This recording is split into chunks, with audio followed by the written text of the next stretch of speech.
Class 10 का math है, science group है, चैप्टर नंबर 5 है, एक्सरसाइज 5.3 का क्वेश्चन नंबर 4 का मैं छठा पार्ट करूँगा। अगर आपने इससे पिछली वीडियो नहीं देखी तो पिछली वीडियो देखने के लिए आप यूट्यूब पे टाइप करें math 10 set and functions 1-8 copy और पेन। तो स्टार्ट करते हैं जी।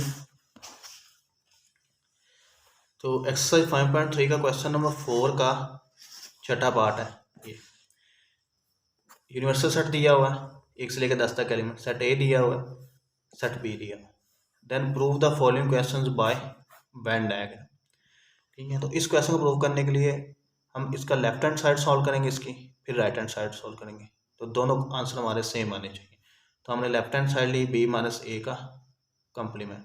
ठीक है, तो पहले मैंने ये डायग्राम बनाई है, इसका मैं थोड़ा सा बता देता हूँ कैसे बनी। यू जो है ये यूनिवर्सल सेट को रिप्रेजेंट कर रहा है। ठीक है, इस रेक्टेंगल का नाम यू है। यूनिवर्सल सेट को रेक्टेंगल से रिप्रेजेंट करते हैं वेन डायग्राम में। सेट ए जो है, सर्कल जो ए है वो इस सेट ए को रिप्रेजेंट कर रहा है, सर्कल जो बी है इस बी को रिप्रेजेंट कर रहा है। ठीक है, दोनों सर्कल रेक्टेंगल के अंदर इसलिए बने हैं क्योंकि दोनों सेटों के जो एलिमेंट्स हैं वो यूनिवर्सल सेट में प्रेजेंट है। यानी सेट ए के सारे एलिमेंट यू में हैं, सेट बी के भी सारे एलिमेंट यू में हैं, इसलिए दोनों सेट रेक्टेंगल के अंदर आए।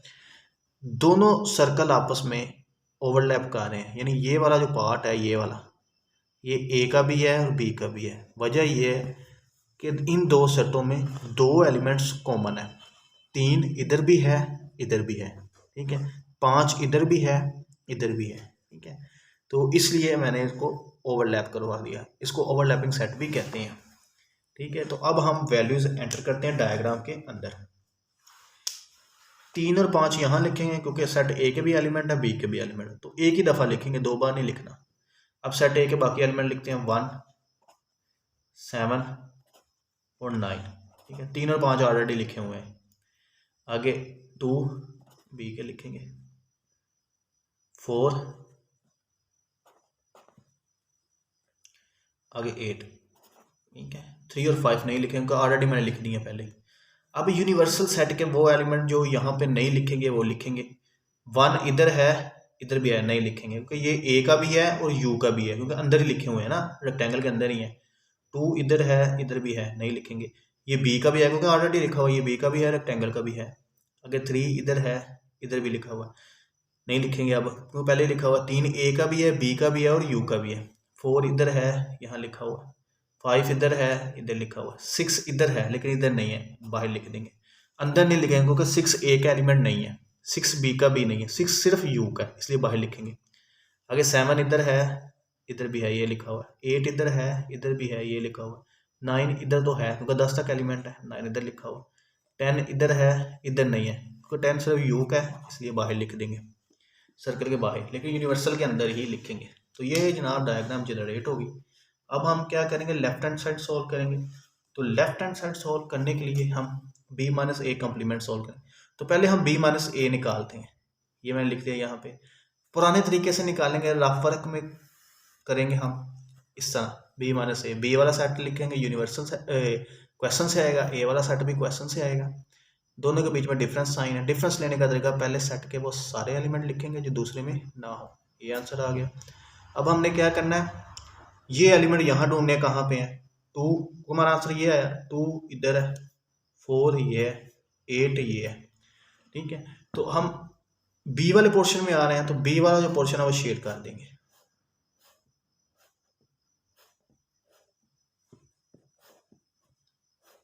ऐसे। इस वाले पोर्शन को शेड नहीं करेंगे क्योंकि 3 और 5 आंसर में नहीं है। ठीक है, तो जो वैल्यूज आंसर में होंगी उसी पोर्शन को शेड करेंगे। ठीक है, तो वेन डायग्राम में ये हमारा आंसर आ गया बी माइनस ए का। हमने कंप्लीमेंट चाहिए, लेफ्ट हैंड साइड अभी नहीं निकली, आधा पार्ट हुआ है अभी लेफ्ट हैंड साइड का। तो हम क्या करेंगे, बी माइनस ए का कंप्लीमेंट निकाल लेंगे, फिर से डायग्राम बनाएंगे और डाटा एंटर कर देंगे। तो हमें पता है जी बी माइनस ए का कंप्लीमेंट जो है वो ऐसे ओपन होता है, इस बी माइनस ए वाले सेट को यू से माइनस कर देते होते हैं। ठीक है, इस तरह ओपन करते हैं कंप्लीमेंट को। तो पुराने तरीके से सॉल्व करेंगे, ये सॉल्व कर दिया। बी माइनस ए का कंप्लीमेंट इक्वल था यू माइनस बी माइनस ए।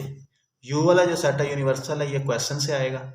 बी माइनस है ए मैंने ये काले कलर का सोल्व कर दिया, ये आंसर है पीछे जो सोल्व किया है ऊपर, ठीक है, ये इधर लिख दिया। अब इन दोनों का डिफरेंस ले लेंगे। डिफरेंस लेने का तरीका, पहले वाले सेट के वो सारे एलिमेंट लिखेंगे जो दूसरे में ना हो, ये आंसर आ गया।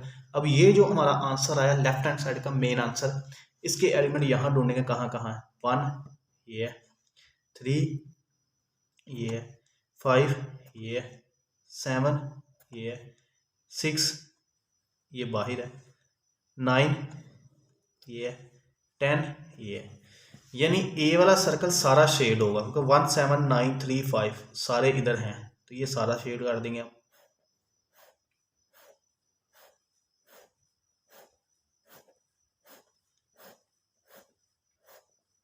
सारा सारा शेड होगा। 2 4 8 शेड नहीं करेंगे क्योंकि ये यहाँ पे नहीं है, ठीक है।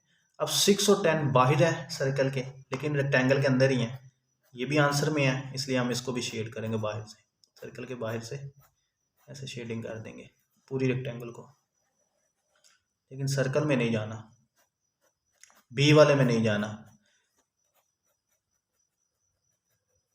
तो आपने स्केल से करना है। तो ये हमारी लेफ्ट हैंड साइड आ गई, उसको 1 बोलेंगे। ये जो पार्ट मैंने किया ये रफ वर्क में करना है, ठीक है, ये क्वेश्चन के साथ नहीं करना, क्योंकि क्वेश्चन में उन्होंने बोला वेन डायग्राम के जरिए सोल्व करो, तो हम वेन डायग्राम के जरिए सोल्व कर रहे हैं, ठीक है, लेकिन इसकी हेल्प से। लेकिन ये आपने क्वेश्चन में नहीं लिखना, नहीं तो उसे पता चल जाएगा हमने इसकी हेल्प से किया। नेक्स्ट राइट हैंड साइड जी, राइट हैंड साइड है बी कंप्लीमेंट यूनियन ए। तो पहले हम कंप्लीमेंट निकालेंगे, तो कंप्लीमेंट निकालने का तरीका ये है, बी कंप्लीमेंट इज इक्वल होता है U minus B. Set B को यू से डिफरेंस ले लेंगे, तो पुराने वाले तरीके से डायग्राम फिर से बनाएंगे, डाटा एंटर कर देंगे, ये तो B complement U minus B universal set जो क्वेश्चन से आएगा, बी क्वेश्चन से आएगा। डिफरेंस लेने का तरीका, पहले वाले सेट के वो सारे एलिमेंट लिखेंगे जो दूसरे सेट में ना हो, तो ये। अब ये एलिमेंट हमने यहाँ ढूंढने हैं, 1 इधर लिखा हुआ है, इधर भी है, 6 इधर है, ये पड़ा हुआ बाहर, 7 ये है, 9 ये है, 10 ये बाहर पड़ा हुआ है, ठीक है। तो यानी सर्कल ए का 3 और 5 वाला हिस्सा जो है वो इधर नहीं है, नहीं 3 और 5 यहाँ नहीं है, तो ये शेड नहीं करेंगे, बाकी हिस्सा सर्कल का शेड हो जाएगा 1 7 9 वाला पोर्शन, यानी लैपिंग एरिया शेड नहीं होगा। 3 और 5 को ओवरलैपिंग एरिया बोलेंगे, तो ये एरिया दोनों सेटों का है, ठीक है जनाब, ए वाला हो गया। अब 6 और 10 भी आंसर में मिलेंगे, 6 ये है, 10 ये है, ठीक है। तो ये रेक्टेंगल सर्कल के बाहर है, रेक्टेंगल के अंदर, तो ये बाहर से शेड कर देंगे हम ऐसे। बी वाले सर्कल में नहीं जाना, क्योंकि बी वाले सर्कल का कोई आंसर नहीं है हमारे पास, बी वाले सर्कल में नहीं जाना, ठीक है।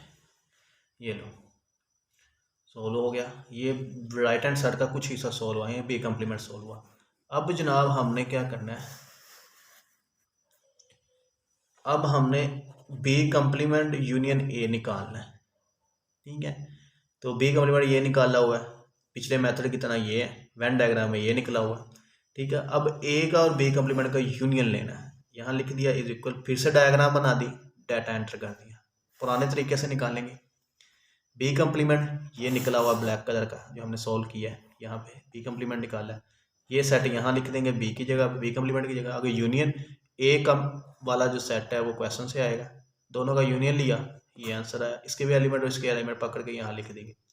अब ये एलिमेंट जो है वो यहाँ ढूंढेंगे, 1 ये 3 ये, यानी ए वाला सर्कल तो सारा शेड होगा, 5 की तरह 5 ये, 6 ये बाहर रेक्टेंगल वाला पोर्शन भी अब शेड होगा, 7 ये 9 ये 10 बाहर पड़ा हुआ, यानी सर्कल है तो पूरा शेड होगा जनाब, 3 और 5 वाला हिस्सा भी शेड होगा, तो ये भी आंसर में आया।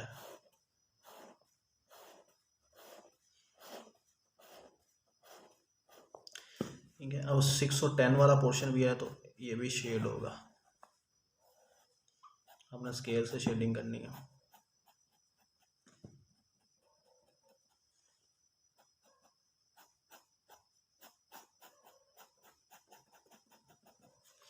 तो ये हमारा राइट हैंड साइड है, इसको 2 बोलेंगे, ठीक है, ये पार्ट नहीं साथ आपने करना, ये रफ वर्क में करना है आपने। ठीक है, तो अगर राइट हैंड साइड को गौर से देखो तो ए वाला सर्कल पूरा शेड है, लैपिंग एरिया भी आया 3 और 5 वाला हिस्सा भी आएगा, और बाहर से यूनिवर्सल रेक्टेंगल भी शेड है। ठीक है, इसी तरह लेफ्ट हैंड साइड देख लो, ए वाला सर्कल सारा शेड है, लैपिंग एरिया भी शेड है, और यूनिवर्सल जो रेक्टेंगल है ये बाहर से शेड है। तो from 1 and 2 it is clear that left hand side is equal right hand side. तो आज के लिए इतना ही, आपसे फिर मुलाकात होगी। Thank you so much.